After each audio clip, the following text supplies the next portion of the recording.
नमस्ते, मी दीपाली. माझ्या taste of home या YouTube चॅनलमध्ये तुमचं पुन्हा एकदा स्वागत करते. आज आपला ऑथेंटिक महाराष्ट्रीयन टिपिकल ठेच्याची रेसिपी दाखवणार आहे मी. एकदम इझी पण एकदम टेस्टी ठेचा. ठेच्यासाठी आपण आता गॅस चालू करूया. तवा ठेवायचा, आपल्याला मिरची लसूण सगळं भाजून घ्यायचं आहे.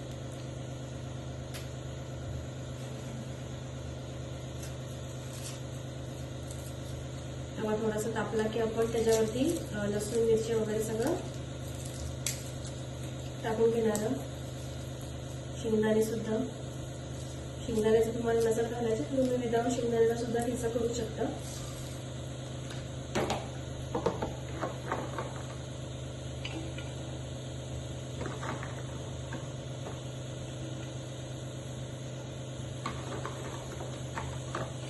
ठेचा मी करून ठेवते कारण घरात सगळ्यांनाच आवडतो.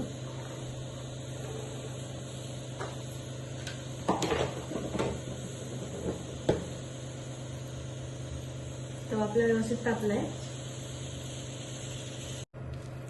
लसूण सुद्धा घालून घेऊयात, म्हणजे लसूण सुद्धा व्यवस्थित भाजल्या जाईल याच्यामध्ये. लसणाच्या पाकळ्या काय काढत नाही मी, कारण लसणाच्या पाकळ्यामध्ये जीवनसत्व राहतं. आता आपला हा मिरची आणि लसूण आहे तो भाजून होतोपर्यंत मी एका साईडला शेंगदाणे खलबत्त्यामध्ये कुटून घेणार आहे. माझ्या मिरच्या खूप तिखट आहेत त्यामुळे शेंगदाणे थोडंसं जास्त घेतली. म्हणजे ते भाजून होतोपर्यंत आपण एका साईडला शेंगदाणे व्यवस्थित कुटून होऊन जाईल. थोडा लसूण मला जरा कमी वाटतं तर मी थोडासा अजून लसूण घालते याच्यामध्ये.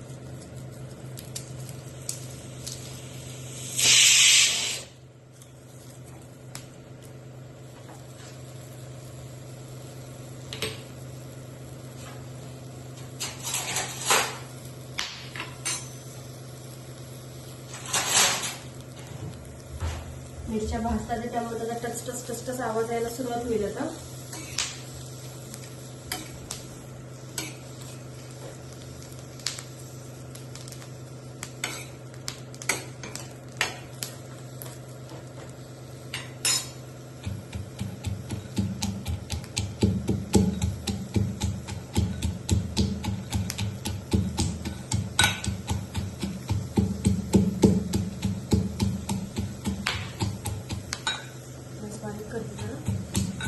गॅस बारीक करायचं थोडासा, नाहीतर मग ती मिरची एखाद्या उडून अंगावर पडण्याची उडण्याची शक्यता असते.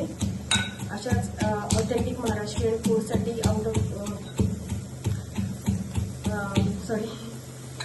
अशाच ऑथेंटिक महाराष्ट्रीयन फूडसाठी आणि इझी रेसिपीसाठी माझ्या चॅनलला सबस्क्राईब करायला विसरू नका. लाईक करा, शेअर नक्की करा आणि बेल आयकॉन सुद्धा प्रेस करा, जेणेकरून माझ्या ज्या इझी रेसिपीज आहेत, इझी आणि टेस्टी रेसिपी तुमच्यापर्यंत लवकरात लवकर पोहोचतील.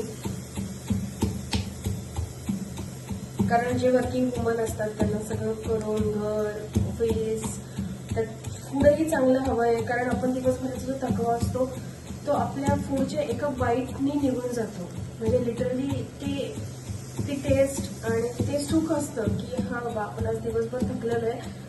पण जेवण जेव्हा आपलं चांगलं जातं ना, जेव्हा त्या फूडचा आपण बनवलेल्या जेवणाचा जेव्हा तो बाईट आपल्या जिभेवरती रेंगाळतो ना, ते जे सुख आहे ना ते कशातच नाही. त्यामुळं जेवण हे चांगलंच असलं पाहिजे. पण अनफॉर्च्युनेटली टाईमही तेवढाच मॅनेज झाला पाहिजे. तर तो टाईम मॅनेज करून फूड चांगलं कसं बनवायचं यासाठी मी हा चॅनल ओपन केलेला आहे. जे माझ्यासारख्या जे यंगस्टर्स आहेत, वर्किंग्स आहेत, आजकालच्या बऱ्याचशा मुलींचं असं आहे की जॉब करून स्वयंपाक वगैरे नाही करता येत, एवढं सगळं तामझाम करायला नाही जमत, तर त्यांनी माझ्या रेसिपीज करून बघा. तुमचा टाईमही खूप चांगला सेव्ह होईल आणि तुमचं फूडही तेवढंच चांगलं येईल. माझं जे आहे आता मिरच्या आणि लसूण एकदम छान आपले भाजून दिलेले आहेत.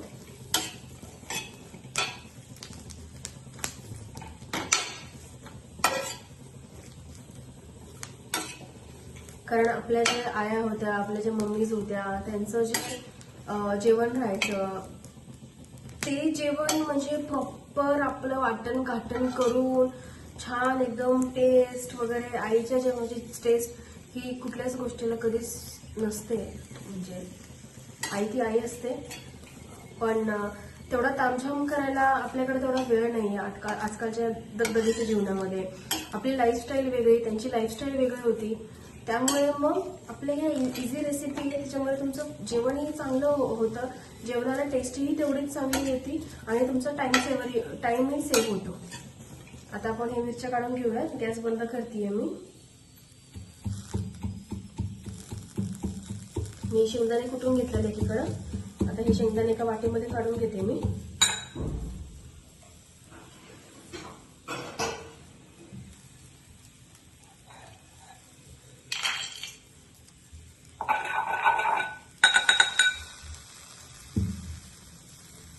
ठेचाला फोडणी द्यायची. गॅस ऑन केला, तवा ठेवला.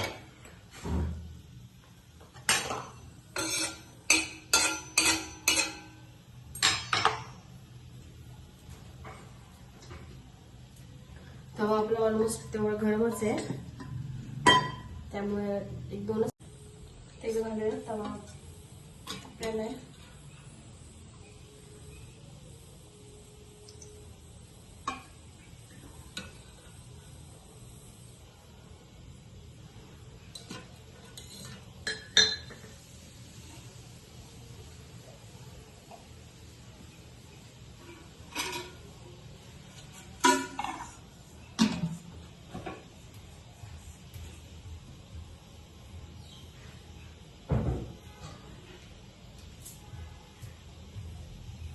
तेल आपलं व्यवस्थित तापलं, त्याच्यामध्ये घालूयात कांदा.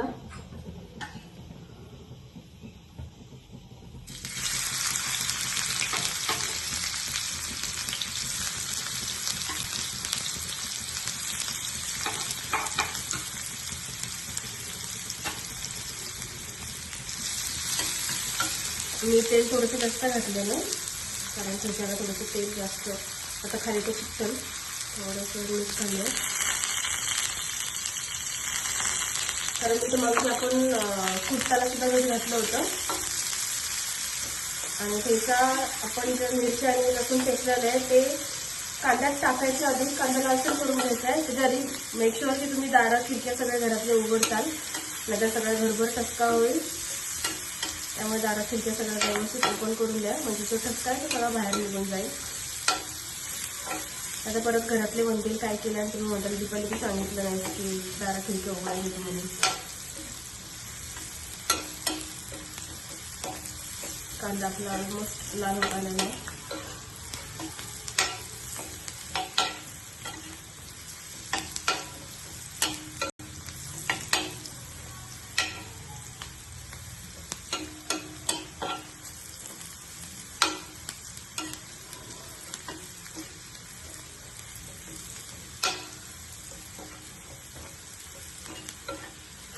कांदा आपला छान व्यवस्थित लालसर होत आलेला आहे. आता आपण ह्याच्यामध्ये घालूया वाटलेली मिरची आणि लसूण.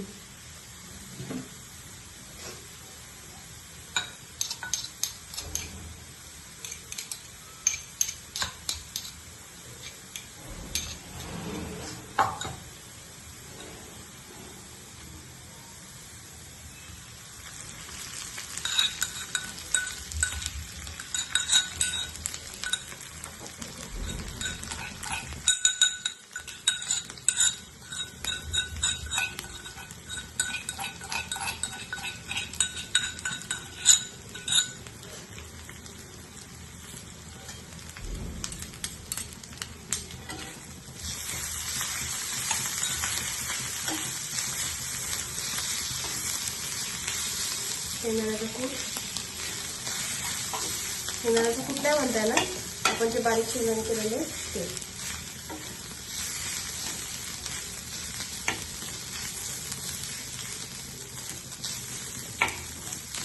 शेंगदाणे तुम्ही भाजून घेतलं तरी चालेल, कारण मी ऑलरेडी शेंगदाणा म्हणजे जो ठेचा आहे तो मी परतते, त्यामुळे मी शेंगदाणे भाजून नव्हते घेतले. बट एनिवेज तुम्ही भाजूही शकता, असं काही इश्यू नाही. भाजून घेतलं तरी तुम्हाला चालेल, कारण परत आपल्याला ठेचा हा परतायचाच राहतो, त्यामुळे मी भाजले नव्हते खरं तर. पण तुम्ही जर ठेचा जर परतणार नसाल तर तुम्ही शेंगदाणे भाजून घ्या.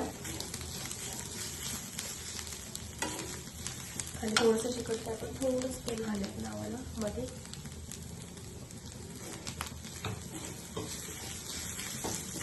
हे चांगलं परतून घ्यायचं आपल्याला.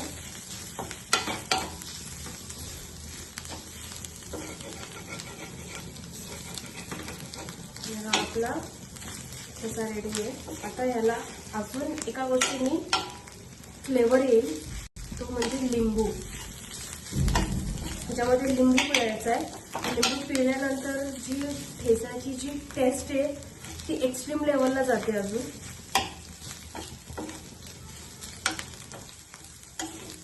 आता गॅस मोठा केलाय मी.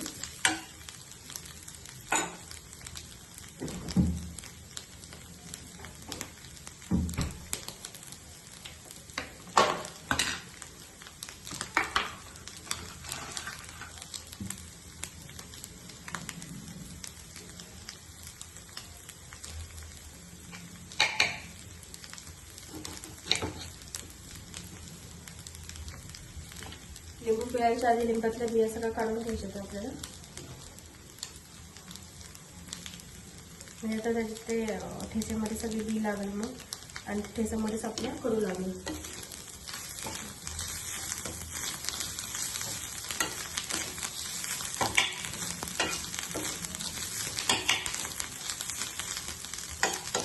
हा ठेचा 2 दिवसाच्या वर राहणार नाही याची गॅरंटी देते मी तुम्हाला. हा एवढा छान होतो. जास्त तिखटही लागत नाही, कारण शेंगदाणे आणि आपण लिंबू पिळतो. लिंबू पिळण्याची 2 कारणं. कारण म्हणजे त्याची टेस्ट, लिंबाची मिरचीची जी टेस्ट आहे ती एक्स्ट्रीम लेवलला जाते. खूप भारी लागतो तो लिंबू पिळून. आणि दुसरी गोष्ट म्हणजे जर मिरच्या जास्त तिखट असतील तर त्याचा तिखटपणा थोडासा कमी होतो. तिखटपणा नाही म्हटलं तरी एक 50-60% कमी होतो. त्यामुळे तो ठेचा खूप जास्त स्पायसी होत नाही आपला, मीडियम स्पायसी होतो तो. गॅस थोडासा बारीक करते मी.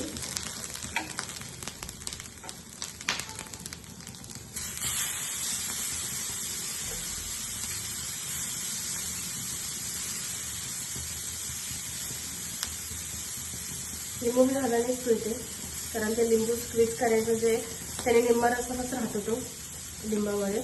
त्याच्या बेटर आहे की आपण हातानेच लिंबू पिळून घ्यायचं. म्हणजे हा माझा कम्फर्ट झोन आहे. मला लिंबू हातानेच पिळायला आवडतो. म्हणजे त्यातला रस, प्रत्येक रस हा एकदम व्यवस्थित निघून जातो.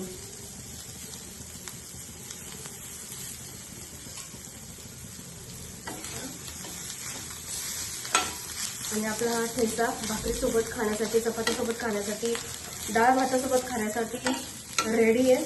भेटूयात नेक्स्ट व्हिडिओमध्ये. थोडासा ठसका आलाय, पण हार्डली अर्धा टक्का ठसका आलेला आहे याचा. भेटूयात नेक्स्ट व्हिडिओमध्ये नवीन रेसिपी सोबत. तोपर्यंत